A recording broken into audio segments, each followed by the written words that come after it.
Alright, hey guys, and welcome back to episode 7 of our review series of Reign of the Warlock.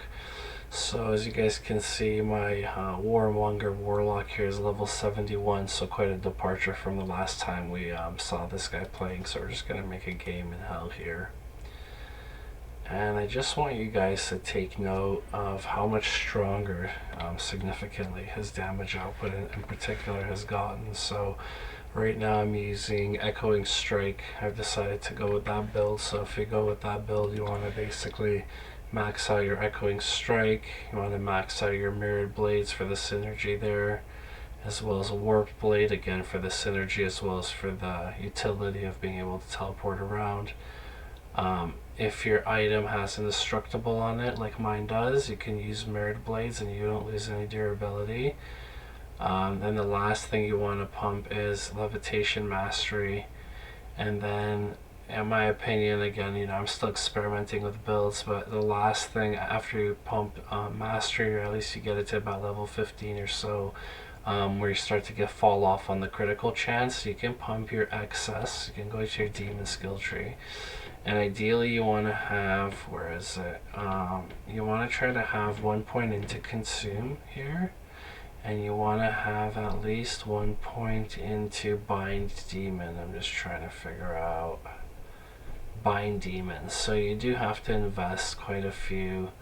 Like if you were to invest in both of these skills and not say get them in a book, you'd have to invest at least 2, 4, 5, 6, 7, 8 different skill points before you invest your 9th and 10th skill point to get one in each of these.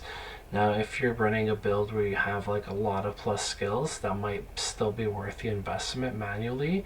But alternatively, you can get, on the shield slot, you can get one of these new codexes. I can show you guys in my stash here. I have a couple.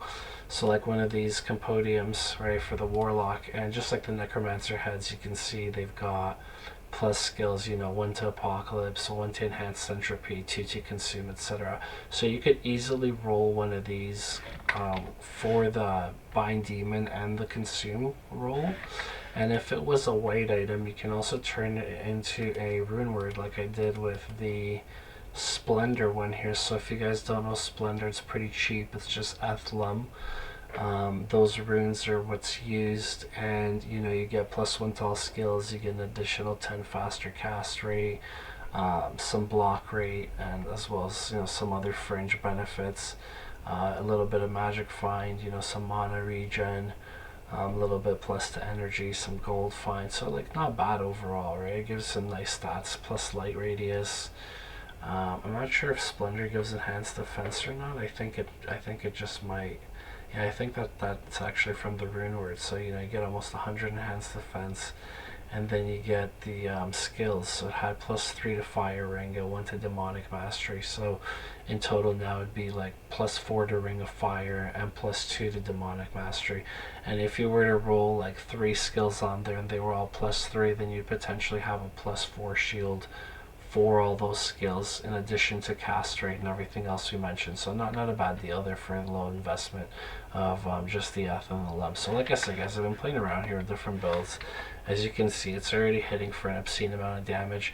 I've seen people make builds that are already hitting almost like 200k in damage. I couldn't tell you what they're doing differently. We're all experimenting with the same items here. But okay, like let's say if I switch out my Enigma for Fortitude to really max out that enhanced damage. I've already got the Phoenix on, and I've got something that's almost hitting for 1,000 in raw damage already. So okay, it goes up to 50k. And then the last way that I've been able to enhance it for now is like, okay, I'm just gonna go to lower act here for now. My mercenary, we're only level 71, so we're still dredging along, leveling up, getting strong. Okay, let's say, okay, let's just teleport around first. Just want to see who we can find. Oh right, so I took my Enigma off, that's how I'm not able to teleport. Okay, that's alright, we'll walk about.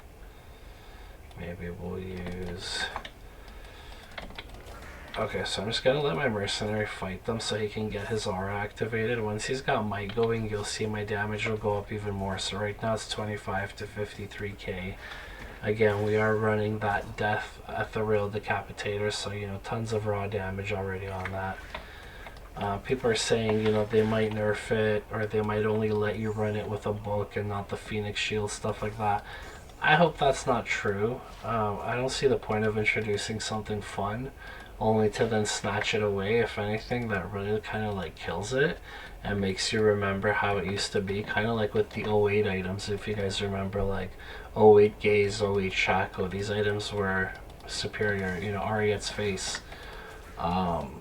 They were superior, and then they nerfed them, they scaled them back statistically, and it's just like, why? For someone who played from the olden days, even like Arkan's Valor, stuff like that, right?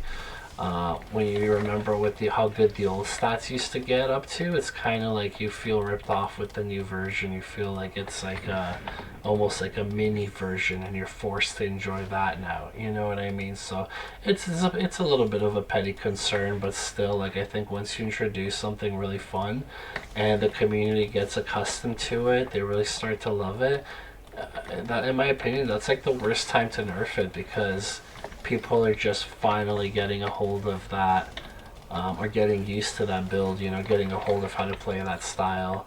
Maybe they farmed all their gear, they're excited, and now you're gonna go and nerf it, and it just feels kind of like, oh, like, your Christmas is around the corner, but then they canceled Christmas. It's like, come on, don't do that. The kids are gonna be upset. So I'm just ranting, guys. But for real, I guess what I'm getting at is I'm hearing a lot of rumors that they're going to nerf this Warlock build. And I really hope they don't. Like, it's not a perfect build, right? Even right now. Okay, so my Mercenary's aura is activated. He's running Might. You could see it gave me an extra 7k on the top end. And an extra, 4k on the low end, right? Oh, it killed my Mercenary. It's like a spectral hit guy. Alright, let's get that Mercenary resurrected. So, but you guys get the idea. So regardless, he's hitting for a ton of damage. The reason I'm struggling is I'm in hell difficulty, and I guess Echoing Strike counts as a physical skill. There's no indication of magic damage or anything like that. And right now, I'm not, my character level isn't high enough to wear the Sunder Charms yet, or I'd use my physical Sunder Charm to just try and combat that a little bit, right? Combat that physical immunity of the monster. But right now I'm still too low. I do have it locked and ready here. It's not a perfect one, but we'll get by on it. So I think they go as low as like 11 or 10%. So ideally that's the one you want to have. But this 13% will do just fine. So level 75 required. You see it's in red. I'm only 71, so we're still leveling up, trying to get there. But regardless, I just wanted to activate the Mercenary Aura and show you how this damage shot up to almost 60k top end. So, like I said, I've seen some crazy damage in the damage screen of some people's builds, but I really don't know, unless they're hacking or somehow they're using like modified single player like trainer items, and those items are glitching out somehow. I just don't understand how they're hitting upwards of 200k damage, but I will tell you what, so actually my damage, even without the Might R, right, so just that, what I've got on me personally, it's hitting 24 to 50k. However, if you go into the advanced stats and you go down, you'll notice not only do I have a 100% chance of crushing blow, and that's thanks to, again, the death rune word, I'm wearing Gilliam's face, and I've got Gore Rider's boots, so all of those are contributing to the crushing blow. Where is that, the crushing blow? I've got 10% chance of open wounds from the Gore Riders, and I've got 92% chance of deadly strike. And again, that's because you get the increase based on character level on death. Mine's currently at 35%, which is pretty high. Then I get the 15% deadly strike from the helmet. I'm wearing High Lord, so that's also based on character level. That's going to continue to increase along with the weapon. Currently that's at 26%, and then an additional 15% on the boots. So already I'm at 92. I'm thinking in another like 10-15 levels, which won't be that hard to attain, this should basically say 100, right? Like this one should go up enough, and this one should go up enough, that I'm basically gonna hit the 100%. So why does that matter? So it matters because Echoing Strike uses the Deadly Strike in order to enhance and therefore double its damage. So where it's like 24, 25k, let's say, to 50k damage. It's gonna be more like 50 to 100k, but multiplied on every single hit. So even though the character screen doesn't say that, you got to take into account formulas like your deadly strike, right?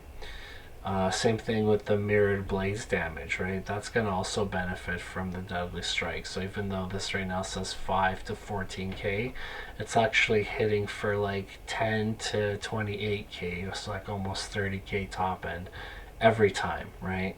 And then when you use mirrored blades, I believe you also benefit from things like the crushing blow and other mods that don't work with the echoing strike. So there's all sorts of reasons to use, like a death ethereal decapitator base for your weapon and use death as your choice item.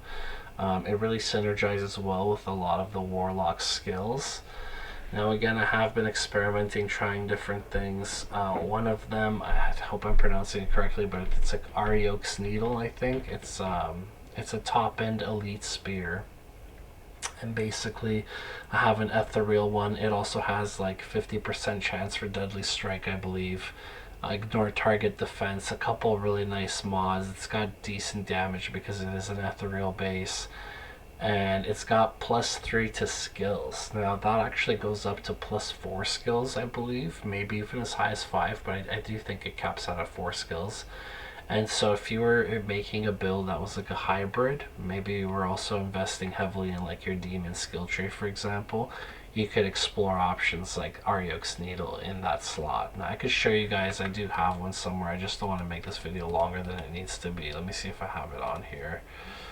I don't think so. Again, speaking of good options, an Ethereal Reaper's Toll, you've got your chance to cast the Cryptify, and you've got your Deadly Strike, you've got your Life Stolen, you've got your Ignore Target Defense. I might take out the Shale Rune and replace it with a Low Rune for the improved Deadly Strike chance, right? But that's just me.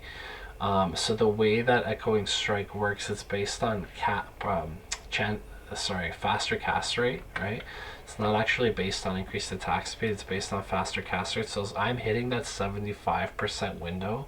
For the Necromancer, you want to either hit 75 or not the Necromancer, the Warmonger. I just mix those two up so much, they're just so similar, right? In my brain, anyway.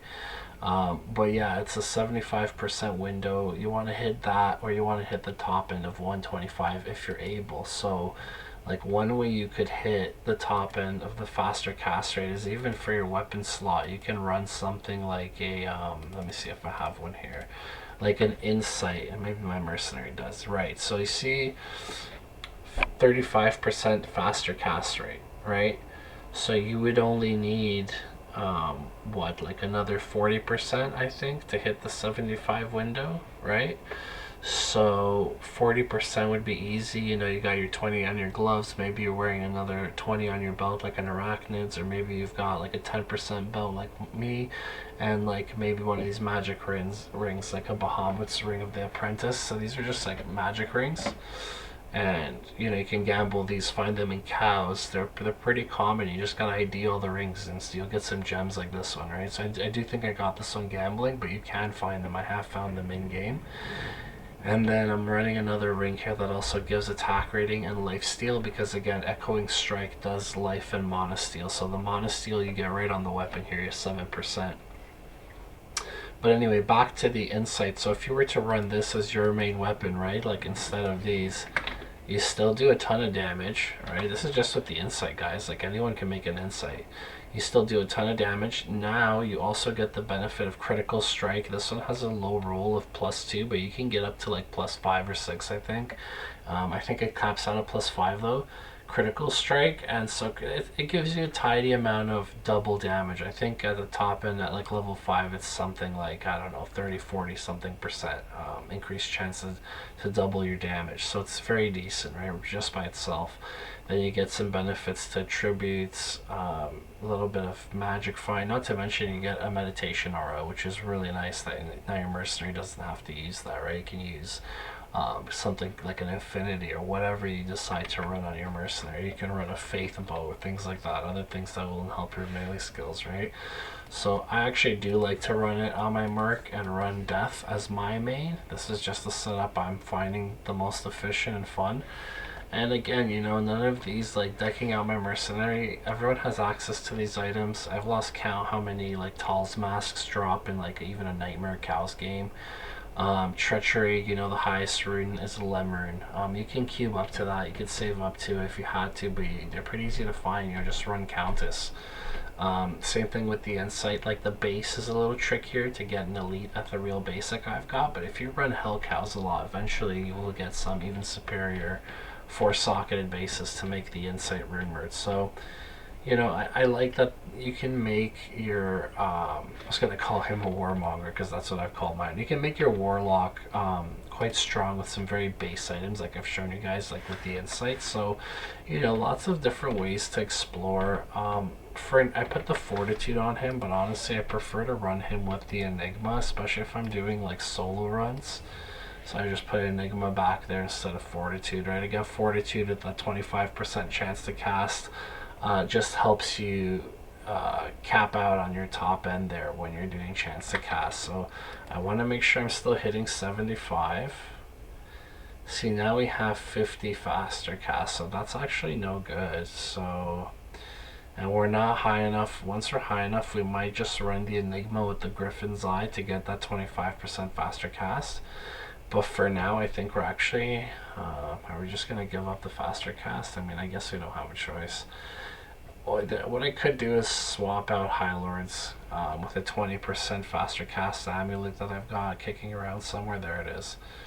But then we lose that juicy Deadly Strike, which is almost not worth like swapping out. So let's see how well he does with the lower faster cast. Let's see here.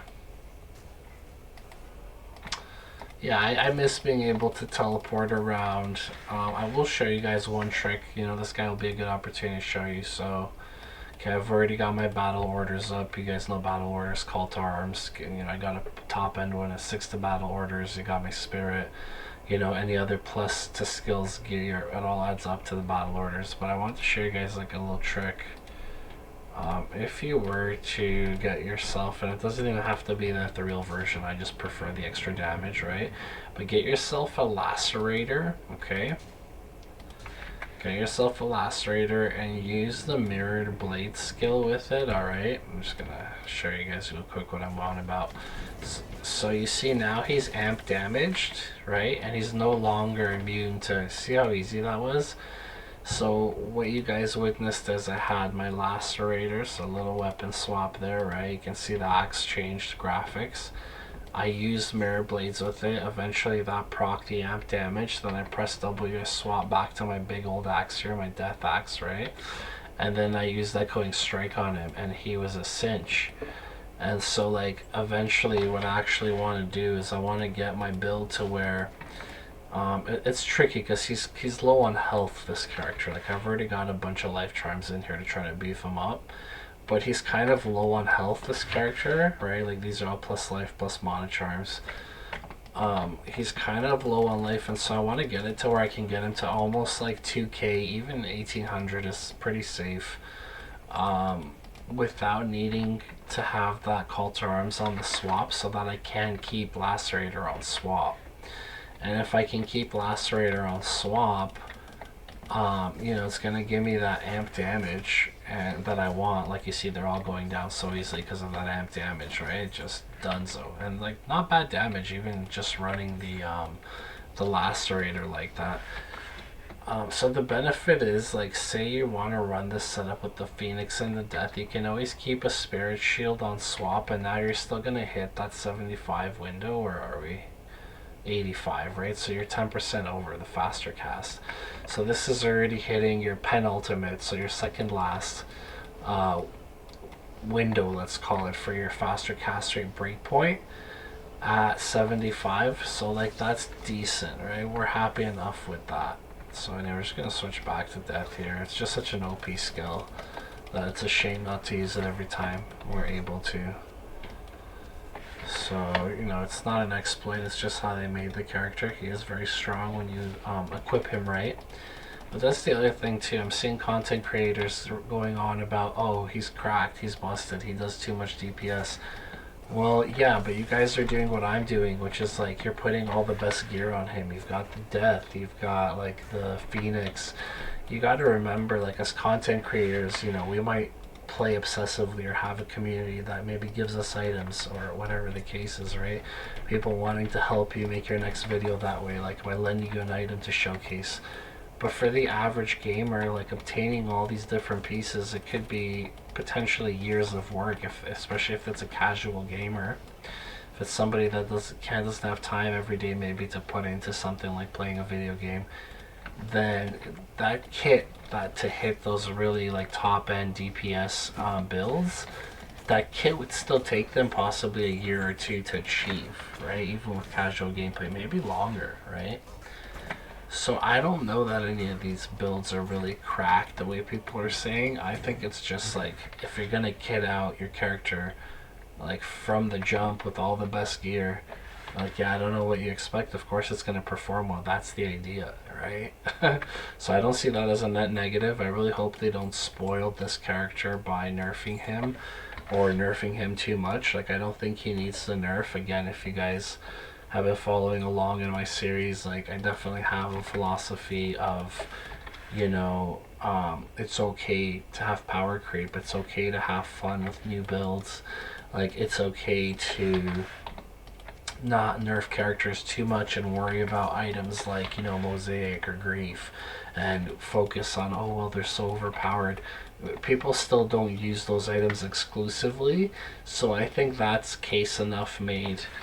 You know, it makes the point or drives the point home that people don't always use those items, even if there's an argument to be made for them being cold cracked or bugged to be, you know, out of this world.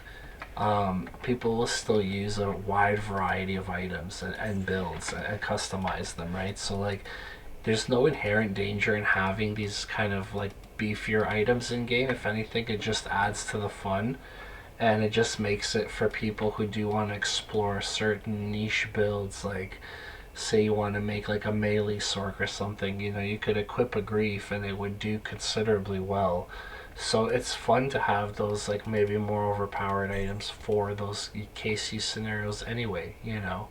It adds to the diversity of builds and play styles, which is the number one thing, honestly, about this game, other than the items, obviously, right?